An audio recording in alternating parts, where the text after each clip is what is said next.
Good day, welcome to Cookem Daisey's Kitchen. I'm also known as Glenna Henderson, and today we're going to make Bannock. So we're going to use the recipe I do for oven Bannock, and what we're going to use for tools today is a small saucepan, a medium-sized bowl or a large size, depending on your household, a cookie sheet.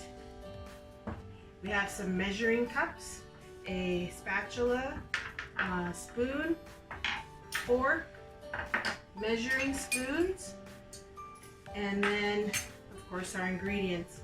So we're gonna start off with 3 cups of the 6 cups total of flour that you're gonna use for the recipe, and 1.5 cups of milk, 1.5 cups of water, 2 tablespoons of baking powder, 2 tablespoons of sugar, and 1 tablespoon of salt. So, and we're also going to use 1/2 cup of butter that's going to be melted along with the milk. So I will be right with you. I'm going to put the butter on the stove, and then we're going to add the milk as soon as that's melted. And while we're doing that, we'll put everything into mix all the dry stuff. So while I'm doing this, I'll talk a little bit about ingredients. I buy no-name salted butter, and that's what I use in all my oven Bannock. When I make fry bread, the recipe is almost exactly the same, except I'm going to use canola oil to fry, and I'm also going to not put any oil inside the dough itself. So on the butter, they always have a little marking grid. There's 1 cup, there's 1/2 cup, and 1/4 cups.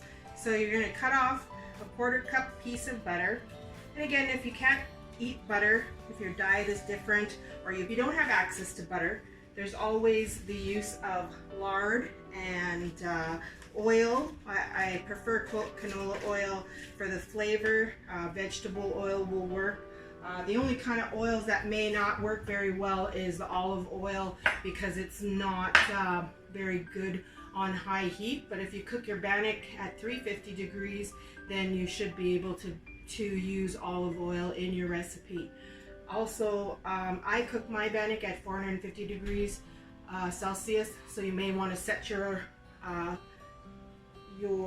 oven to that just before you start your mixing, which is what I always do.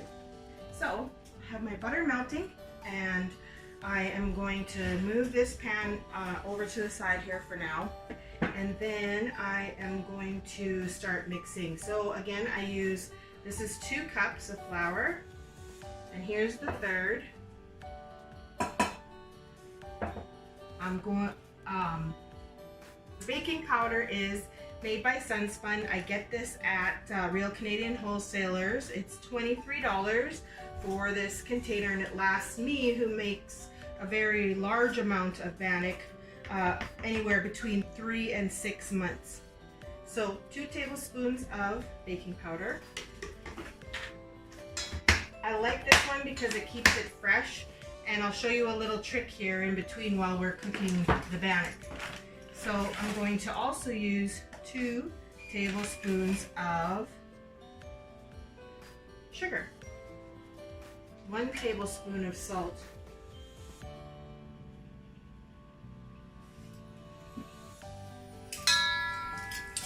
and that's it for our ingredients. So I use, today I'm using no-name brand flour. I also use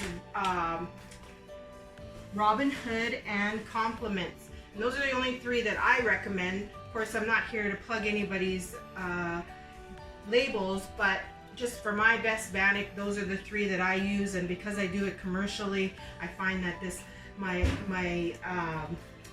quality is good, and the Bannock turns out nice and light and fluffy. So I have Red Path sugar, so it's just an all-purpose white sugar, and then salt is a regular table salt. Feel free to use whatever you have at home.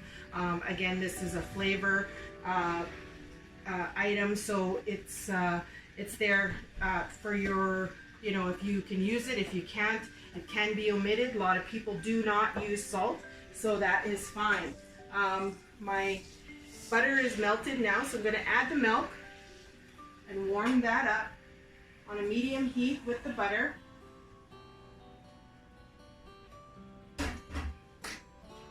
And I'm going to stir up my dry ingredients while we're waiting here for my milk to warm.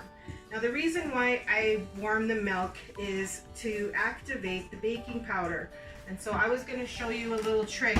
If you're not sure, if you live, you know, kind of remotely and you are unsure of whether or not your baking powder is still can still be used or actually can make your food rise, you just put a little bit in a cup or a bowl, and then you add some hot water to it, and it should bubble up. I'm going to warm my water up here and just show you this little trick.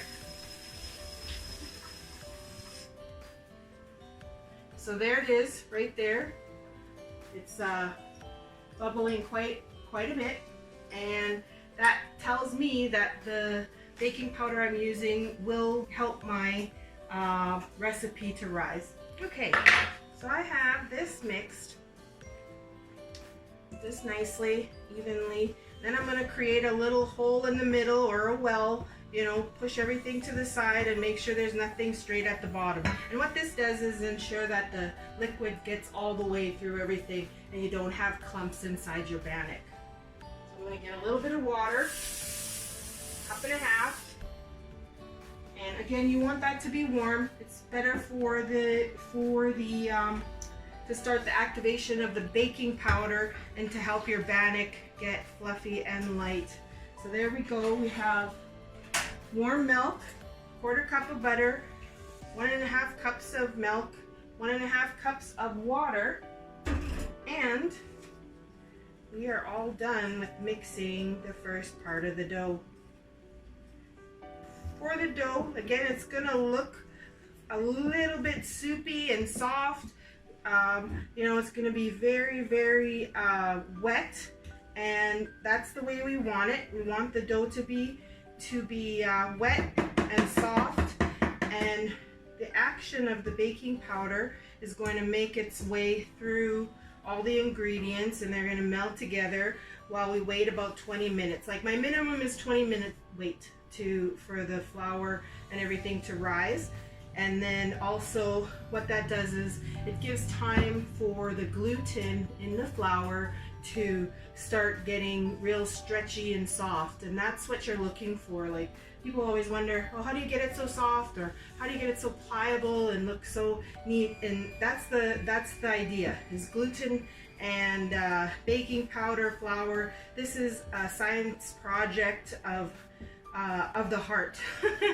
How many different ways and so many different recipes that are out there for everyone. And you know, this is my recipe. Of course, you can use multiple recipes, but I mean, what you do always need, and what I always recommend, is quality products as well as time. So if you don't give this bannock time, or if you don't give your bread and other things like that rise, and cakes are a little bit different because they're made to be put right in the oven with the ingredients that they have, baking soda, baking powder, things like that. So, but for this bread that needs that's a little bit heavier and it's going to have extra flour, more than 2 or 3 cups, I recommend that you let it sit for at least 20 minutes. And sometimes I even have mine overnight in the fridge. So once it's cooled down a bit, then I can just put a cover on this and put it in the fridge, and I would bake it early in the morning. So those are my tips. And we'll be right back with you, and I will get this dough ready, and we'll put it on the pan, and then we'll see how it looks done from the oven. Right, welcome back to Cookem's Kitchen. Again, we've let our dough rest for a while, let the gluten get all soft and stringy and pliable, and now we're going to add the last 3 cups of flour, or until it is pliable and soft enough to touch without it being sticky to your hands. So I'm gonna take out 2 cups of this flour, and then give it a good stir with the spatula. And this is when you want to grab everything from the sides and make sure you're pulling everything from the bottom, and you know, working it through into the center of the dough. You want to get that flour worked in really well, and to not be in clumps, and also not to have too much to make it heavy. And you may not get all the way with 6 cups. It depends on if you've measured your water correctly and your butter. And sometimes you get a little bit more in when you're at home cooking, you're not paying attention or whatever. That's a lot of the reason why people use measuring cups. They'll put stuff inside there, or put your eggs on the side too, and when you're making eggs, because into separate bowls, so you don't over ingredient something, because you can't take things back at some of these processes, or add any more ingredients to offset it. So so here's the dough with 5 cups. It's very sticky, and but it's still soft and pliable. So I am going to add another bit. That's about another cup, but I'm just going to add a little bit at a time until I can work this without getting dough on my hands. I'm not a big believer in having to knead too much. Again, I'm just kind of rolling my dough around in this and punching it down a few times to make sure that it's, the ingredients are quite mixed in, so we don't have any flour clumps or pieces. Again, I'm going to need a little bit more, still a little bit sticky. It's coming off on my glove there, as you can see. And so again, time is our best friend when making bannock or any kind of bread doughs. You want to give it time to do, and see why I move it around, because I want to see if there's any holes, if there's any excess pieces that are not mixed in properly.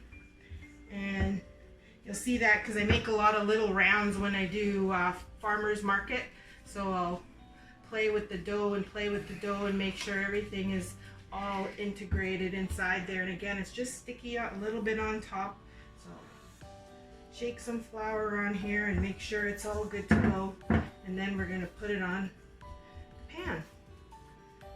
This aside, this here. I'm going to put this flat on my cookie sheet. And you want to get it so that it's about 1.5 inches to 2 inches thick. Lay it out, make your round, and then we're going to poke some holes in here so that we don't have air bubbles, and then we're going to pop this in the oven. So there you go. There's our Cookem Daisey's Bannock video. The ingredients and the credits are going to be shortly after this, and I thank you, Province of Manitoba, for allowing me to do this video with you, and I hope all of you enjoy and become your own home bannock makers. Miigwech and have a good one.